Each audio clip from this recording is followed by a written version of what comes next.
കുറച്ച് ദിവസങ്ങളായി ഇറാനും ഇസ്രയേലും യുദ്ധം ചെയ്തുകൊണ്ടിരിക്കുന്നത്. യുദ്ധത്തിൽ ഇറാനിലെ നിരവധി കുട്ടികളും മറ്റു മനുഷ്യരും മരിക്കുകയുണ്ടായി. ഇസ്രയേലിലും ധാരാളം മനുഷ്യർ മരിച്ചിട്ടുണ്ട്. എല്ലാവർക്കും ദുഃഖസമേതം എൻ്റെ ആദരാഞ്ജലികൾ.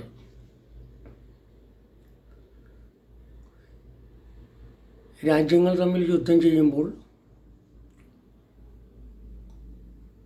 ഏറ്റവും കൂടുതൽ പരിക്ക് പറ്റുന്നത് രാജ്യങ്ങൾക്കല്ല, ഏറ്റവും കൂടുതൽ പരിക്ക് പറ്റിക്കൊണ്ടിരിക്കുന്നതും ഭൂമിക്കാണ്.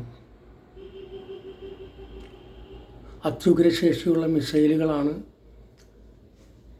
യുദ്ധം ചെയ്യുന്ന രാജ്യങ്ങൾ ഭൂമിയിലേക്ക് തൊടുത്തുവിടുന്നത്.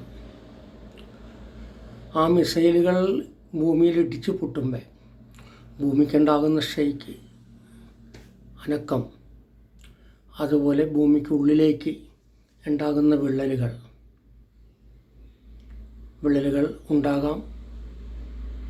ഉണ്ടായേക്കാം. കടിച്ചാൽ പൊട്ടാത്ത അവലോസുണ്ട ഇടിച്ചു പൊടിക്കുന്നത് പോലെ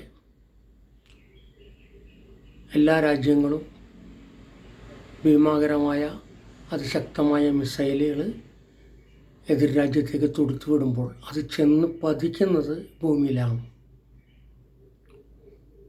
ഭൂമിയിലുണ്ടാകുന്ന അകത്തേക്കുണ്ടായ ചിന്നലുകൾ പിന്നീട് കാലക്രമേണ അത് വലിയ വിള്ളലുകളാകാം, തമിഴ്നാട്ടിലെ ഗുണ പോലുള്ള വലിയ ഗർത്തങ്ങളാകാം.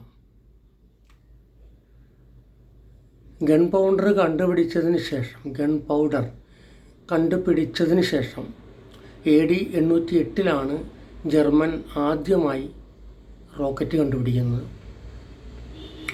ആ റോക്കറ്റ് പരീക്ഷണാർത്ഥം അത് ഭൂമിയിലേക്ക് തന്നെയാണ് തൊടുത്തുവിട്ടത്. അങ്ങനെ ഭൂമിയിൽ ആദ്യത്തെ മനുഷ്യൻ്റെ മർദ്ദനം ഏൽക്കുന്നത് അന്നാണ്, AD 808. പിന്നീട് നടന്ന ഒന്നാം ലോകയുദ്ധം ഏറ്റവും കൂടുതൽ റോക്കറ്റുകളും പീരങ്കി ഉണ്ടകളുമാണ് ഭൂമിയിലേക്ക് തൊടുത്തുവിട്ടത്. അതിനെല്ലാം ശേഷം രണ്ടാം ലോകയുദ്ധം ആകുന്നതിന് മുന്നേ തന്നെ റോക്കറ്റിൽ നിന്ന് തന്നെ അതിൻ്റെ ആ രീതിയിൽ തന്നെ അത്യുഗ്രശേഷിയുള്ള മിസൈലുകൾ കണ്ടുപിടിച്ചു. രണ്ടാം ലോകയുദ്ധത്തിൽ എല്ലാ രാജ്യങ്ങളും അങ്ങോട്ടും ഇങ്ങോട്ടും തൊടുത്തുവിട്ടത് ഈ അത്യുഗ്രശേഷിയുള്ള മിസൈലുകളാണ്. അത് ഭൂമിയുടെ എല്ലാ ഭാഗത്തും ഇടിച്ചു പൊട്ടുകയുണ്ടായി. അപ്പോൾ അങ്ങനെ എല്ലാ ഭാഗത്തും ഇടിച്ചു പൊട്ടുമ്പോൾ എല്ലാ ഭാഗത്തും ഭൂമിക്കകത്തേക്ക് ചിന്നലുകളും വിള്ളലുകളും ഉണ്ടായിട്ടുണ്ട്.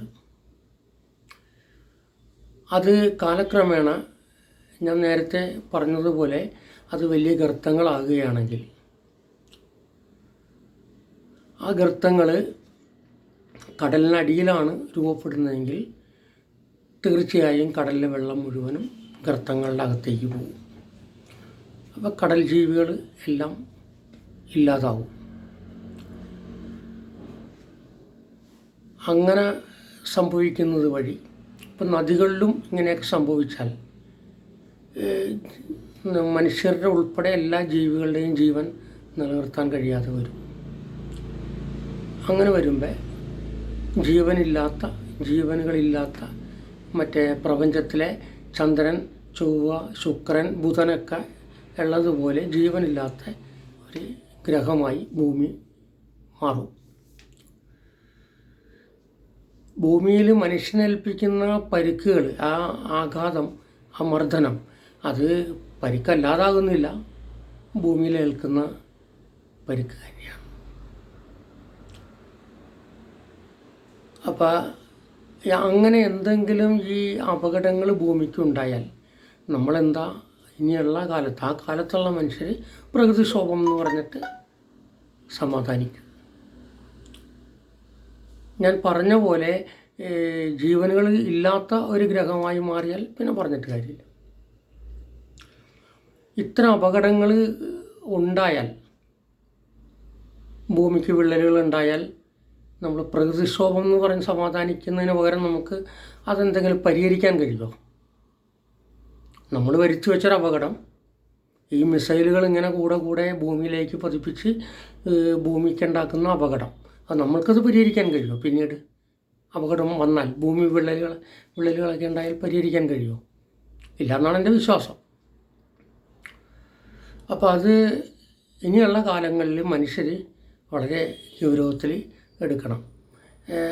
ഗൗരവത്തിൽ എന്ന് മാത്രമല്ല, നമ്മൾ ഇനിയുള്ള തലമുറയ്ക്ക് കൂടെ പ്രയോഗിക്കാൻ കണക്കാക്കിയിട്ടുള്ള മിസൈലുകൾ, ഉഗ്രശേഷിയുള്ള മിസൈലുകൾ ധാരാളം നിർമ്മിച്ചു വച്ചിട്ടുണ്ട് എല്ലാ രാജ്യങ്ങളും.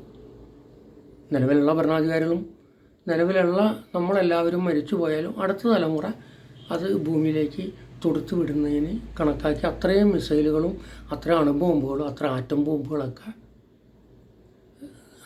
നിർമ്മിച്ചു വച്ചിട്ടുണ്ട്. അതുകൊണ്ട് മനുഷ്യരെല്ലാവരും ഒരു പ്രതിജ്ഞ എടുത്തേ മതിയാവൂ, ഭൂമിക്ക് അപകടം വരുത്തുന്ന ഒരു യുദ്ധവും പാടില്ല എന്ന്. അങ്ങനൊരു പ്രതിജ്ഞയിലൂടെ മാത്രമേ ഇനി ലോകത്തിലെ മുഴുവൻ ജനങ്ങളും പ്രതിജ്ഞ ചെയ്യണം. ഞാൻ ലോകത്തിലെ ഈ ഭൂമിക്ക് ചുറ്റുമുള്ള ലോകരാജ്യങ്ങളിൽ ഒരു ഇന്ത്യയിൽ, ഒരു കേരളത്തിൻ്റെ എറണാകുളം ജില്ലയിലെ ഒരു കോണിൽ മലയാളത്തിലാണ് ഞാനിത് പറയുന്നത്. ഇതെങ്ങും എത്താൻ പോകുന്നില്ല. ഞാനീ പറയുന്ന കാര്യങ്ങൾ കുറേ നാളായിട്ട് എൻ്റെ ആലോചനയിൽ വന്ന കാര്യങ്ങളാണ് ഞാനീ പറഞ്ഞിട്ടുള്ളത്. അപകടം വരില്ല എന്നൊന്നും പറയാൻ പറ്റില്ല. അപകടം വന്നാൽ നമുക്കൊട്ട് പരിഹരിക്കാനും കഴിയില്ല. അതുകൊണ്ട് എല്ലാവരും, ലോകത്തിലെ മുഴുവൻ ജനങ്ങളും പ്രതിജ്ഞ എടുക്കേണ്ടതാണ്, ഭൂമിക്ക് അപകടം വരുത്തുന്ന ഒരു യുദ്ധവും ചെയ്യില്ല എന്ന്. ഓക്കെ.